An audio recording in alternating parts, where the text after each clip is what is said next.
It's Rosh Hashanah, the birthday of the world.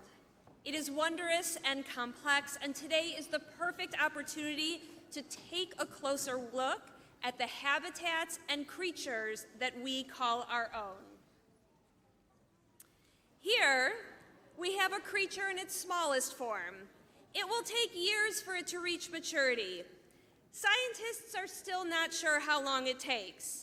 Some say 18, but dependence on parents has been observed upwards of 30. This creature cannot meet any of its needs.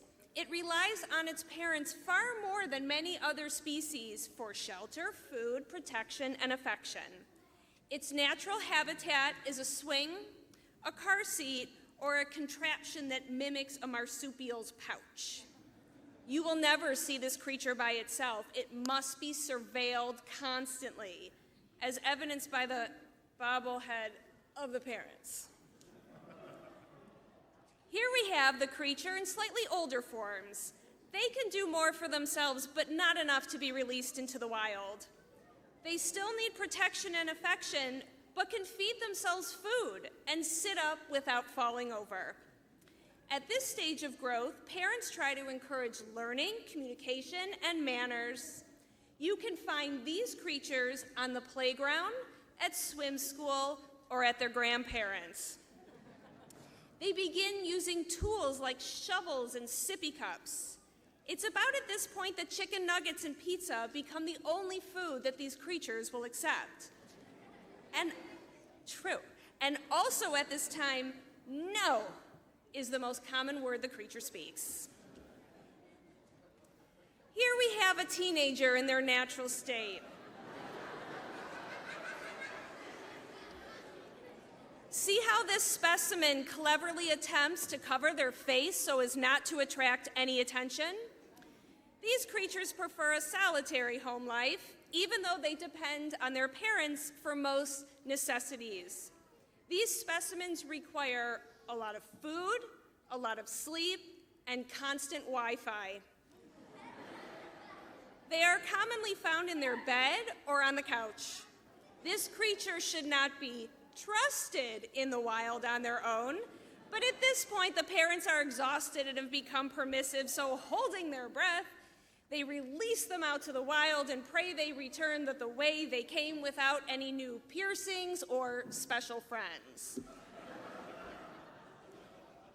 And finally, when the parents at long last have raised their young to adulthood and launched them into the wild, they often need time to get reacquainted. They realize they're not the same as they were when the little ones arrived. They might not even be sure who they are. Often these creatures will leave their natural habitat for warmer, more temperate climates that offer a poolside drink, regular nap times, and pickleball courts. However, inevitably their offspring finds them and moves in once again. We all have our natural habitats, our homes. Our homes are the places we feel comfortable and safe. We rely on the stability of our homes. The same spot on the couch, raise your hand if you have an assigned spot on the couch. Totally do, and get out of mine.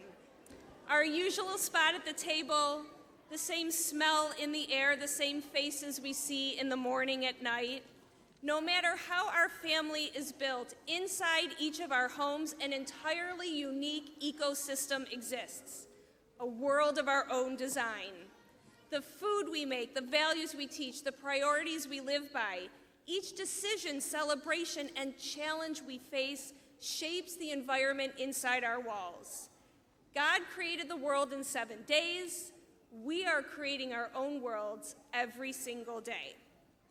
And the environments in our home evolves over time, to allow guests or not, to have pets or not, fancy furniture or furniture that can take a beating. Maybe you allow people eat on your couch. Maybe that's absolutely prohibited. White carpet. Is anyone here that brave? In our house, we eat on the couch all the time. We get a snack and snuggle in. One time, my son spilled pretzel dust all over himself and the couch. I had to dust bust him. It was my only recourse. Between a cat, a dog, popcorn, pretzels, and people, white carpet would be a mistake in my world. As we sit here celebrating the birthday of the world, I want us to think about the worlds that we grew up in, the worlds that we make with our families, and the world we want to leave for our grandchildren. I think that sometimes when we fight with people, what we are really experiencing is two different worlds colliding. We may not know or understand another person's unique world, and they don't understand ours. That's where the fear comes from.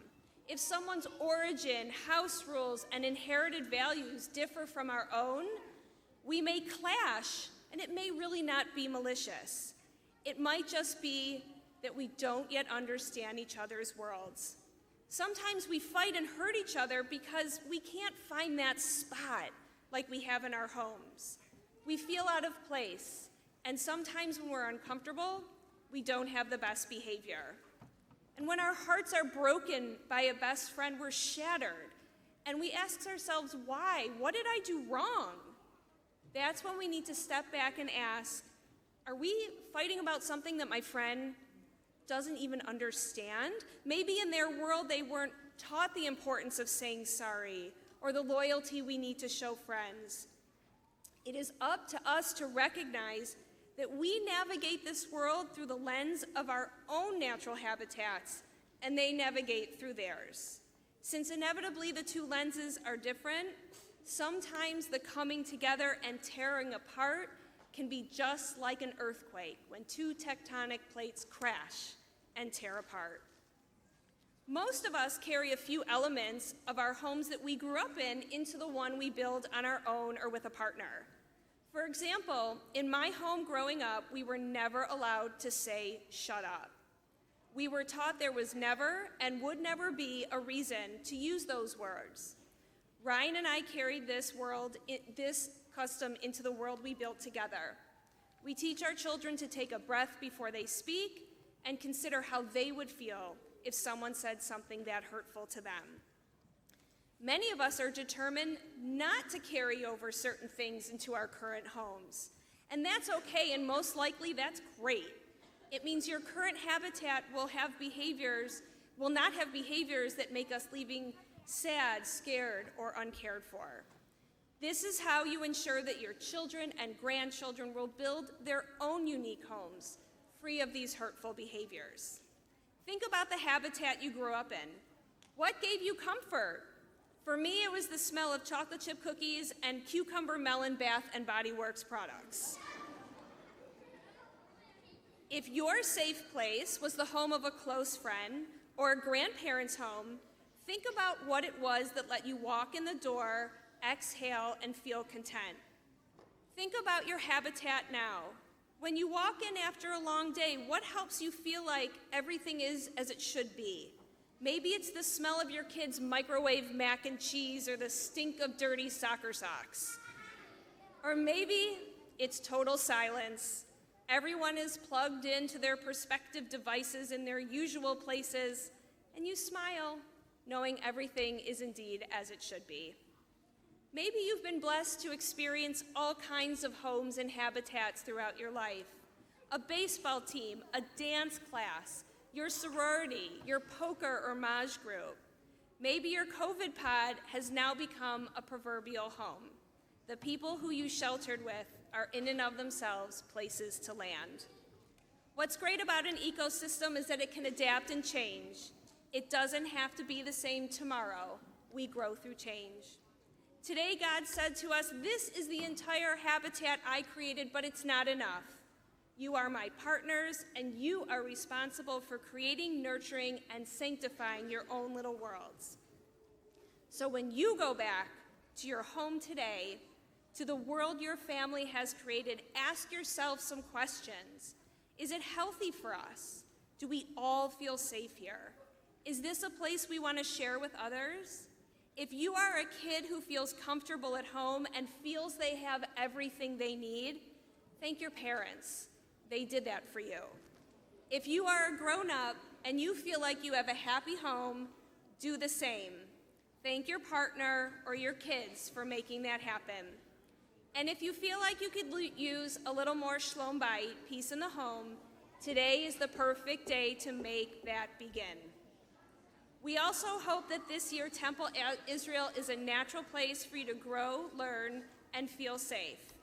Temple Israel was, is, and will always be one of your natural habitats. So today, let's celebrate our ability to be able to create the worlds that we want to love, learn, eat, sleep, play, and grow in. Because if we do a good job in our own worlds, imagine what we could do with the world entire. Shana Tova.